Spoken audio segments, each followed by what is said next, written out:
Everybody, and welcome back.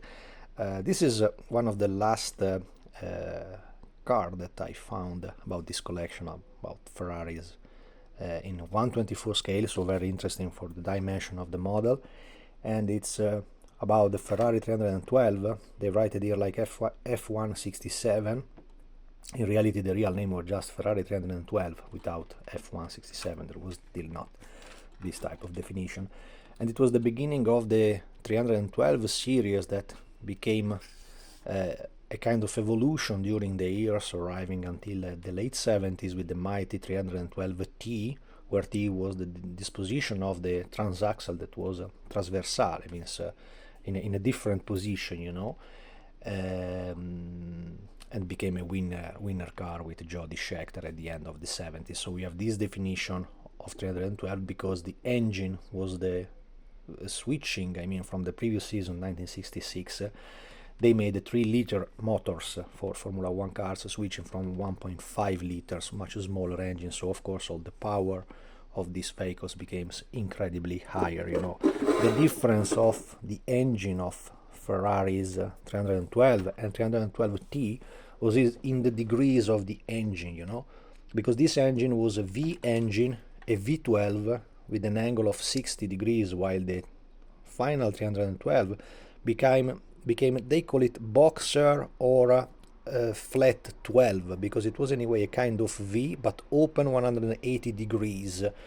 And the real difference of definition I read around for the boxer engine and the open V 180 degrees is the disposition of the pistons.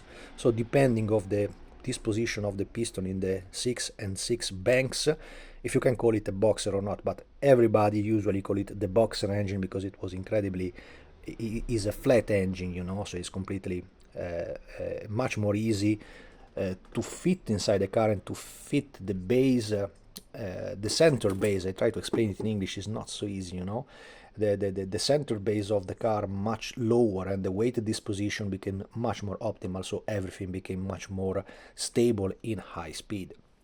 Instead, here you still have the old configuration for the engine, so it's a typical V engine, kind of V8 and so on, or V6, just much bigger. And of course the power became in the range of about 400 horsepower. That was a huge increasing of power coming from the previous season. This of course is much better for the performance, because of course the car became much powerful, if you think an increase of power of nearly 100 horsepower, 150 horsepower more from the previous season. Of course everything became much more extreme, of course, but when you go higher up this way and in so quick time in power, even more on racing cars like Formula 1 cars are, the price to pay is always about the lack of safety and the condition where the pilot used it to race. This car was famous because it was infamous, honestly, because in 1967 Ferrari had several nearly fatal crashes with their pilot 968 too, because the places where these cars were racing was really extreme and very different from today's world. Consider that in 1967 it was the year when Ferrari had the mighty arrival in Daytona Speedway, with the 3 Ferrari in parade. It was a P3, P4 and a 412, if I'm not wrong. And the crew driving that prototype Ferrari, the famous legend, if you Google for it, if you search for Daytona 67 Ferrari arrival, you see this parade made like a kind of, not offense, but like a kind of showing up to Ford crew that Ferrari, the small producer from Maranello, was able to do such big stuff like an arrival in Daytona in front of the Ford headquarters. Ford was and still is a giant in making cars, so probably I think is the biggest company of the world still today. So it was extremely important that somebody really coming from nowhere, from a little place outside Modena, making special cars, was able to place 3 cars, not only 1 but 3 cars in front of the Ford crew in Daytona. That was the generation, I talk about this because that was the generation why the GT40 arrived around, because then Ford get it serious and asked the Lola to help them in producing, placing in the UK the Ford Advanced Vehicle facilities and produce the mighty GT40. You know, you are in my channel that is GT40 model work, so I love these stories. And but I mean, in that, if you look closely at that picture, when you look at the parade of these three Ferrari P4, P3, and 412 arriving on the finish line together, the names involved are exactly the same names of Formula One. So we had Chris Amon and Lorenzo Bandini and Mike Parks, and I think the other one was Rodriguez, I think. Well, the story became a little bit sad because about that picture, and just not Chris Amon, you know, Chris Amon had a very, very funny story about how he ended in Ferrari. It was extremely nice and interesting to read about the history of Chris Amon, champion, you know, number one. So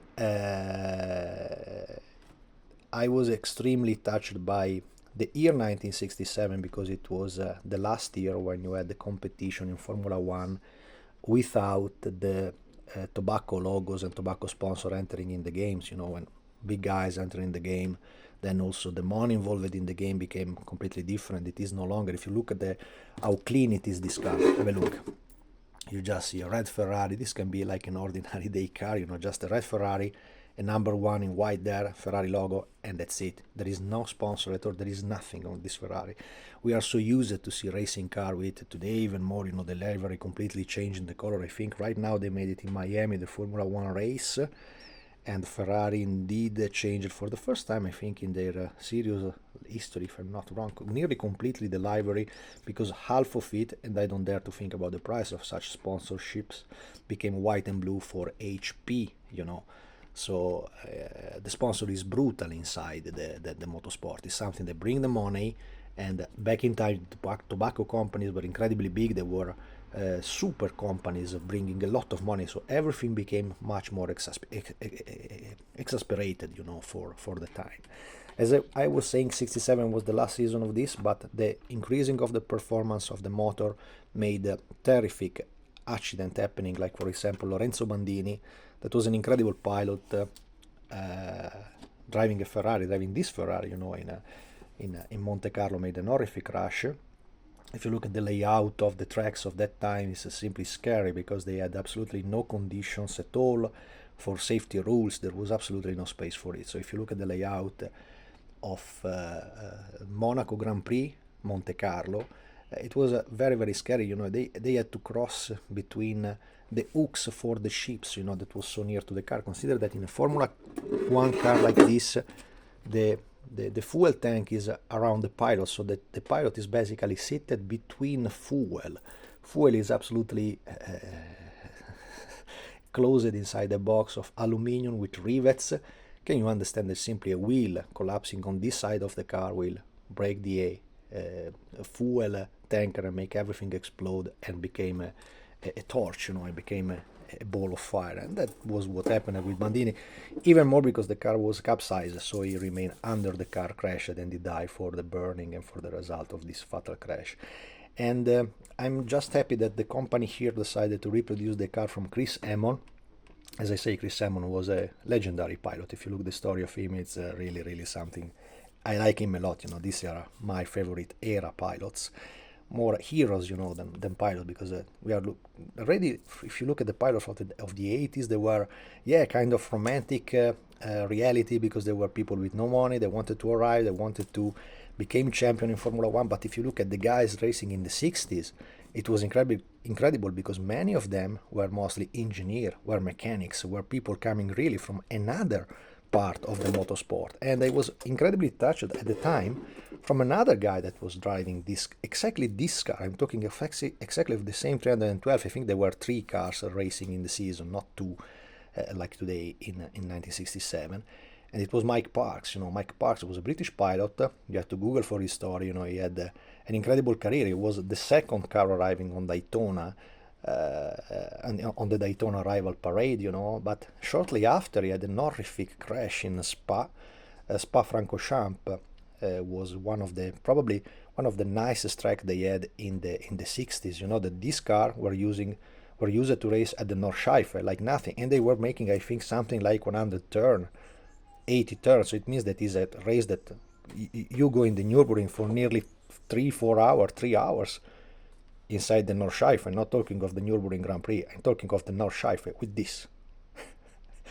So Spa was even more, because the Nordschleife is in a way divided in short, in places where you have a lower speed and much more driving area, and higher speed, and mostly in the beginning of the track and in the middle of the track. So instead, for example, if you look at the layout of Spa-Francorchamps 1967, was not at all like the Spa-Francorchamps they are using today, was the Spa of 67. Check for the layout of it, because it's absolutely interesting.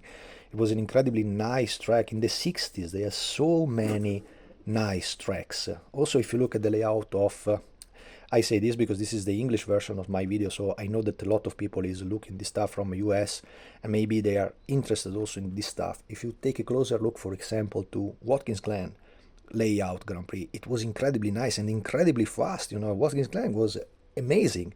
For me, one of the nicest track ever, fast like hell. It's not at all that today Watkins Glen was also, of course, extremely dangerous. I'm saying this because, as I mentioned before, the story of Mike Parks, that was an incredibly skilled engineer. He started like an engineer, not like an ordinary pilot. It was taken by Ferrari because he was specialized in planes, motors, was a motorist engineer, so he knew how to do it. And he was also an incredibly skilled pilot, one of that mythical British guys that when they arrive, like if you say today Adrian Newey can race the car driven by Lewis Hamilton, the same stuff, and he was absolutely competitive and ultra fast. Guy tall, nearly 2 meters, nicknamed by Enzo Ferrari Little Mike, because he was 2 meters tall, But this fact that he, that he was so tall was a problem, because in Spa 67 he had an horrible crash during the race, because he take a oil leak under his wheels, and the car starts to spin off and then capsize and roll over, and there is an ugly picture, because Mike Parks in an interview also declared that during the rollover he was understanding that his legs were completely melted inside the front end. Look how it is the final part of the cockpit. So that is basically on your dick, and all the legs arrive until here. So if you start to roll over, all this part of the car will completely smash and melt all your legs. The structure of this car was not a monocoque chassis. They simply had a tube frame chassis. It was a kind of a bird nest. There was some cars that had so little structure inside that were named like a bird cage, because basically it was a bird cage, made in that little thin metal. So think it to roll over. This object was in a way able to speed up 300 km per hour. When you crash 300 km per hour inside this bomb, wonder what happened. So to make a long story short, there is a picture ugly about Mike Parks, not dead, but nearly there, outside of the car, completely destroyed in Spa, and these legs look like spaghetti. He have a shoe that is placed near like a pocket, he's completely, he had the legs devastated. Just for a miracle he didn't lose the leg, but it was basically the end of his career. And thanks God that he survived, and he wanted just to race. There is a so interesting also history about the effort that this guy made to return to be competitive, because he was in the best period of his career. He had everything. He was a very interesting guy, And as I said before, as I mentioned before, this was an engineer. So this was somebody incredibly skilled in knowing the cars. It was not somebody simply that arrive and drive and make the time and the lap. No, this was a real engineer. He was involved mostly in the engineering of the car, in the evolution of the vehicle. So it was amazing. He ended his career at Lancia in the early 80s, I think, in 1980, if I'm not wrong, in an ordinary road accident, driving a Lancia Beta, and was starting, in the what if ideas, wonder if he didn't die, because when he was making so great work with Lancia in the 80s started to develop the Delta S4, the Delta project, coming to the big group monster of 1985, 1986, starting in 83 with the 037. So it was that type of world, that type of evolution, and probably for Mike that would have been a dream to be part of the crew of the most winning Lancia ever. Italia had the story about these rally cars. They nearly completely closed the WRC. They were making the beasts. They were made there, and they were made by them. So that's it, Return just to the model now and see what we have here. Pretty decent replica, I have to admit. It's not so easy to replicate cars of the 60s, because you have basically of the part of the engine that is extremely visible. And I remember that this part was molded in white because the exhaust was made in ceramic, so it was the only material that was able to handle the high temperature coming from the engine. There is a pretty decent details about the suspensions, you know. Of course, everything could have been made better, but always remember that this is a $30 item, so it is not a model that you pay $200-300, so you can complain and say, oh no, the quality is this and that. This is $30. 30 euros. Neither a couple of beer in Milano today you pay 30 euros, or $30, nearly the same, you know. But the effort to try to make everything nice is absolutely well done. Because, for example, all the transaxle is visible with this protection outside, and as well all the, I think is the piston for the clutch there is completely well taken. The details of the brakes, you know, for balancing of the weight, the brake, I don't know how to explain it in English, but all the brake point, the brake disc was not fixed on the wheels. This for suspended balancing, you know, it's much more better balancing of weight if you place all this mess on the body of the car, to maintain all the weight of the body central and to make it much more easy, much more better to be driven, you know, by pilots. The interior is constantly lacking of the seat belts and the bucklers. Of course, all this series don't feature that part, but it is indeed a nice trial to make a cable for the brakes molded in plastic, so it's quite kind of nice replica in my opinion. The only part that I think it is just modeling consideration, guys, don't take it seriously, because as I said, when the item costs a few, I think we cannot say absolutely anything about it, you know. In my opinion, they are constantly worth the effort, so if you can cross them, I don't know if outside Italy or outside Europe it's so easy to get this item, probably not, but I suspect it's anyway stuff produced by I think or XO model or Spark. Somebody makes them. If you Google for this subject, Ferrari 312 124 surely arrived a nicer version with the proper plastic box and so on. This is just the version with the transparent showcase to keep everything in a price range that is acceptable for this type of market, you know. And the front end part, that in reality was a coverage that was completely possible to take it away. Remember that when the pilot seated in this car, they usually lock him inside, placing this covering over him that was something for aerodynamics, you know, but this was a part that moved away from the car, as well as the front end with all these bolts were completely taking off. So basically it was just pilot, tube frame, fuel, and the kind of aerodynamics around. Amazing. And this stuff, always remember, check the tracks. Simply check the 1967 season and check the tracks where they raced with this monster and what they did. That's why they were really on another level, you know. Very often people ask about which is the best pilot ever, so you have to divide per era, because if you look at this stuff, this is fully stuff. If you look at the previous stuff, that was even worse. When they asked to Enzo Ferrari who was in his opinion the best pilot he ever crossed, and remember that Enzo Ferrari arrived choosing Michele Arboreto at the end, so we are talking of something that happened in 1986 and 1984 at that age, 3 years before he died in 86. And for Enzo Ferrari, absolutely the most incredible ever he crossed was Tazio Nuvolari. Tazio Nuvolari was a foolish guy. I think he died with an Audi at the end in the 50s. That you have to read about that. Tazio Nuvolari. That is also, in my opinion, because I am, despite my name is GT40 Model Works, I am Italia Mangia Spaghetti. So anyway, the Ferrari is of course in my blood, and the DNA, the Ferrari is the Ferrari, of course. But Ferrari was absolutely right about everything, and I mean about everything. Also when he was completely wrong. For me, it was absolutely right, everything.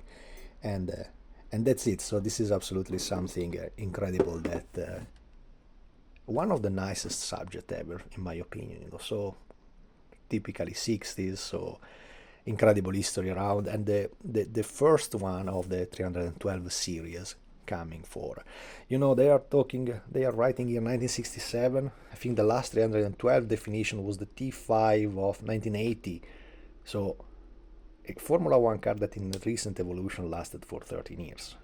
Not so bad, huh? That's it, guys. Thanks for watching. I hope you enjoyed the video, and see you in the next one.